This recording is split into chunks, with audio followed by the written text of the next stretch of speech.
Hello, my name is Sandy Issler, and today we're going to talk about the controlled unleashed behavior known as look at that.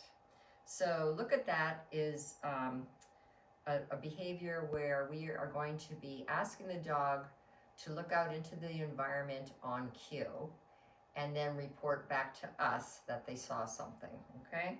So you can think of it as a two-way conversation.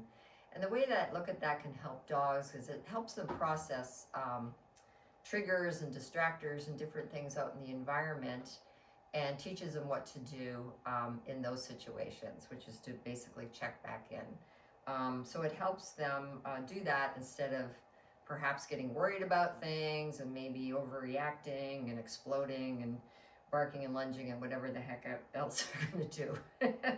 All right, so the way that we teach look at that, it's a multi-step process. There's basically two parts.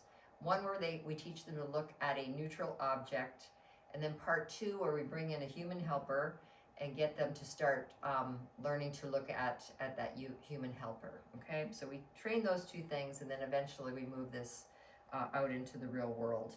So with look at that, the dogs are not allowed to go up and interact with the object or the thing in the environment. So as we teach look at that, we want to be able to station them so that they're not moving again to towards the neutral object or our helper when we get to that point.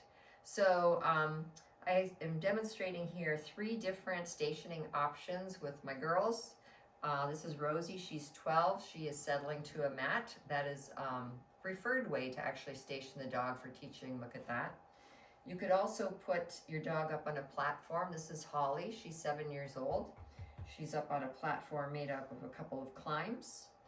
And another way you could do it is to station your dog, do step-up stationing. So this is Blush, she's 2, and she really enjoys stepping up something with her front paws and can do that for quite some time. And the reason that they can do all this is they were trained to do this prior to teaching look at that, so that's a criteria that you have to meet before using stationing in this situation. Blush has some pretty serious step-up feelings. Rosie has serious mat feelings. Holly has serious platform feelings. And actually all 3 of them have serious feelings about all these stationing methods.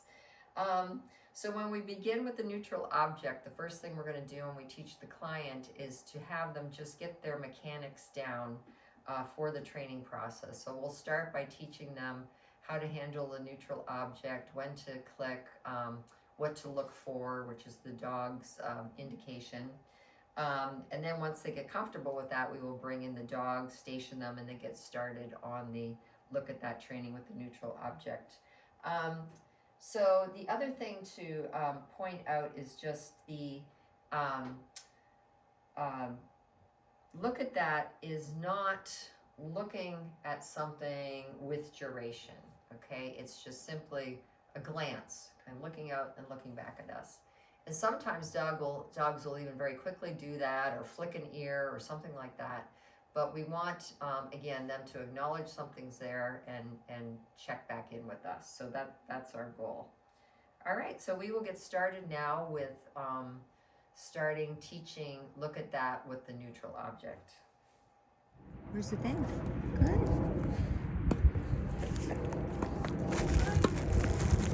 Where's the thing? Good. Where's the thing? Good.